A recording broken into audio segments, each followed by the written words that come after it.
자, 이제 재배법 들어갑니다.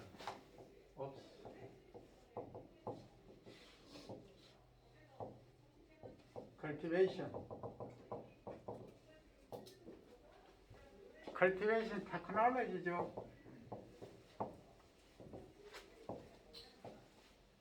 그러면 재배라고 하면은 과연 뭐냐 하면 우리가 노력을 정성을 들여서 가꾸는 것, 그게 재배의 정입니다. 그죠? 그러니까 작물을 노력을 들여서 가꾸는 것, 그게 재배의 정입니다. 그러면 노력을 들이는데 첫 번째는 준비해야 될 게 뭡니까? 종자죠. 씨드입니다. 종자를 그럼 어떻게 채종을 할 거냐? 고구마 꽃이 피었습니다. 정말 100년 만에 한번 볼까 말까한 고구마 꽃이 피었습니다. 정말 구경하기 힘들었다. 그러면 과거에는 고구마 꽃을 보면은 희망, 또 행운, 럭키 이런 말을 했어요. 근데 지금은 온난화되다 보니까 고구마 꽃이 자주 피기도 하고 열대지방에 가면 고구마 꽃은 거의 다 핍니다. 우리하고 다르죠. 그리고 또 우리가 나팔꽃 대목을 씁니다. 나팔꽃. 그 나팔꽃하고 접을 붙여서 육종을 품종을 만들기도 해서 꽃이 많이 핍니다. 그래서 고구마 꽃은 이제 흔한 꽃이 되었죠. 과거에는 100년 만에 한번 꽃이 필까 말까 한 것이 뭐였다? 고구마 꽃이었다. 나팔꽃처럼 생겼어요. 이렇게. 좀 그림이 그렇나? 이렇게 생겼죠. 그런데 자, 그럼 종자를 여기 이제 꽃이 피고 나중에 열매가 이렇게 맺죠. 종자가 있는데 이 종자를 쓰느냐? 이 종자를 쓰면은 고구마가 안 커요. 경제성이 제로란 얘기예요. 그러면 어떻게 하느냐? 두 번째는 씨 고구마. 감자와 마찬가지로 이것도 씨 고구마예요. 씨 고구마. 고구마는 고구마인데 씨 고구마 뭐냐? 이 땀 안에 큰 게 있어요. 그러니까 80에서 150g까지 관계 없어요. 이 고구마가 있는데 여기다가 싹을 틔우는 거예요. 싹을 틔워서 이 싹을 잘라서 커팅하는 거죠. 잘라서 뭘 한다?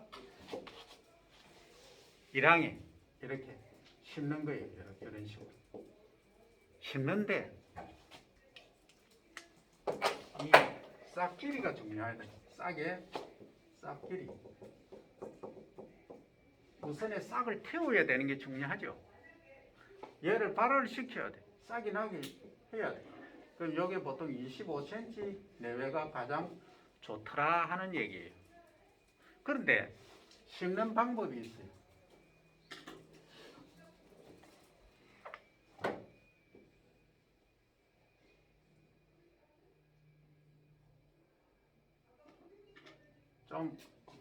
좀 그렇다.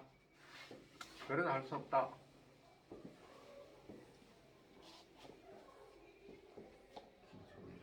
자, 그러면 어떻게 심느냐? 여기 고랑과 고랑 가운데 여기에 뭐지? 하나의 일항이죠? 요거는 우리가 고랑이라고 부르죠. 고랑. 낮은 것. 요것은 높은 것을 두둑이라 그래요. 고랑과 두둑이 있다. 그러면 어떻게 심느냐? 여기다가 20cm에서 30cm까지 다양하게 심을 수 있어요. 20에서 30cm까지. 그러면 이게 고랑 가운데 이랑 하나의 폭은 얼마냐? 60에서 80cm까지 다양하게 할 수 있어요. 그러면 차이점은 뭐냐? 넓게 심으면 줄기가 막 이렇게 많이 뻗어나간다. 이런 식으로. 그러면 고구마를 우리가 소비하는 것 가만히 생각해 보면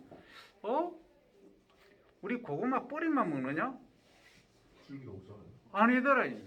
줄기도 먹는다. 그죠? 그럼 줄기가 섬유질이 많기 때문에 사실 우리 반찬에 먹으면 최고입니다. 그러면 나는 포커싱을 어디다 두겠느냐?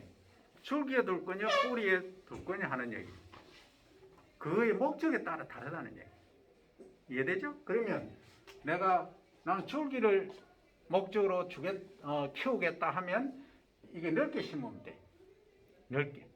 넓게 심고 뭘 많이 주느냐? 비료 중에 질소 비료를 많이 주고 K 비료를 아까 20kg였는데 10kg, 20kg였는데 이걸 15kg 주고 P는 10kg, 12kg인데 10kg 정도 주고 이걸 몇 kg 주느냐? 이걸 10kg나 이걸 15kg 이렇게 줄여버립니다. 줄이면 질소는 뭐 하는데 영향을 미친다? 지상부생육, 광합성, 줄기가 길어지고 잎이 많이 달리는 거예요. 그러면은 이렇게 10에서 15로 늘어났다 또는 20으로 늘어났다. 10아르당 300평당 1000제곱미터당 같은 말이죠. 이렇게 해보니까 줄기가 막 자라나는 거예요. 무성하게 자라나. 그럼 줄기를 목적으로 해서 한다 이거예요. 그런데 아니다. 나는 고구마 뿌리가 더 중요하다 하는 분 계시죠? 그럼 뿌리를 타켓을 한다면 뭘 한다? 약간 좁게 심는. 그러니까 좁게 심는다고 해서 너무 밀식하면 뿌리가 또 안 들어요.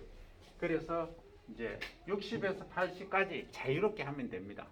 근데 고구마 수량이 결정되는 것은 거의 질소하고 칼륨하고 비입니다.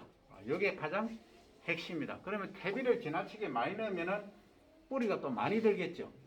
그런 또 단점이 있기도 합니다. 그래서 내가 목적을 어디다 두느냐, 줄기냐, 뿌리냐, 그걸 설정을 하고, 그 다음에 고구마 내에서도 아까 봤듯이 세장형, 그림이 좀 그렇다. 예쁘게. 그 다음 2번, 둥글게. 3번, 그냥 크게. 1번이 가장 선호도가 높다. 소비가 높다. 선호도가 높으니까 1번형으로 나는 하겠다 하면 어떻게 심느냐 하면, 이제 물론 줄 간격 조간하고 주간 포기 간격도 차이가 있습니다만 같다는 가정 하에 심는 방법이 있어요. 요렇게 고구마 싹을 뗐죠. 떼가지고 25cm, 30cm 되는 걸 뗐어요. 심을 때 수직으로 이렇게 심는 방법이 있어요. 수직으로 심는 방법이 있고, 약간 비스듬하게 이렇게 심는 방법이 있고, 그 다음에 이제 이렇게 약간 이렇게 높여서 이렇게 심는 방법이 있고, 최근에는 계량으로 나온 게 완전히 높이는 거예요. 그러면 이 완전 높인다는 걸 가만히 생각하면 모든 식물은 줄기가 이렇게 있으면 노도가 있죠. 이 마디가 있으면 마디에서 잎이나 줄기가 더 자라나거나 아니면 뿌리가 더 나게 돼 있어요. 우리 희무지라는 거 들어봤지? 희무지는 뭐예요? 구기자나 이런 작물들은 넘풀성이죠. 줄기가 많이 자라요. 그럼 얘를 눕혀서 땅 속에다가 집 표면하고 닿게 하면 거기서 뿌리가 나. 그러면 이런 것, 구기자가 있죠. 구기자가 있으면 요렇게 이제 줄기가 자라고 있어요. 자라는 얘를 뭐 이렇게 해도 됩니다. 여기다 흙을 요렇게 조그만씩 달아놔. 비닐로. 그러면 여기 뿌리가 다 나. 그러면 커팅해서 뿌리가 난 걸 옮겨 심으면 뭐가 됩니까? 묘가 되는 거죠. 하나의 식물체가 되는 거예요. 이렇게 하는 방법도 있고, 이걸 요렇게 눕히는 게, 토양이 이렇게 있으면 그냥 요렇게 눕히 놔버려. 눕혀. 그럼 이어서 뿌리가 나. 뿌리가 나. 그럼 이듬해 또 이 싹이 나. 그럼 자동으로 컷도 하면 한 식물체에서 만들 수 있는 거예요. 이거는 우리가 요 순수하게 얘의 행지를 그대로 갖고 온 거죠. 뭐 이렇게 번식하는 건 무슨 번식? 이 영양체 번식이에요. 영양 번식이에요. 실생 번식이에요. 실생 번식은 뭡니까? 열매로 번식하는. 고구마, 감자 다 영양 번식이에요. 이렇게 해서 번식을 하고 심는 것도 방금 얘기한 것처럼 이렇게 계량식으로 해서 완전히 높게 심습니다. 이렇게 높게 심다 보니까 여기서 뿌리가 나고 이렇게 감자가 고구마가 이렇게 달리는 거예요. 이런 식으로. 그러면 고구마 형태가 어떠냐? 이렇게 길쭉길쭉하게 예쁘게 생긴다. 날씬하게 이렇게 안 생기고 이게 감자 세장형 약간 길쭉하고 홀쭉하게 예쁘게 탐스럽게 우리가 군고구마도 괜찮고 뭐 생으로도 괜찮고 간식거리로 쉽게 먹을 수 있는 소비자가 원하는 고구마를 만드는 첫 번째 지름길이다 하는 이야기입니다.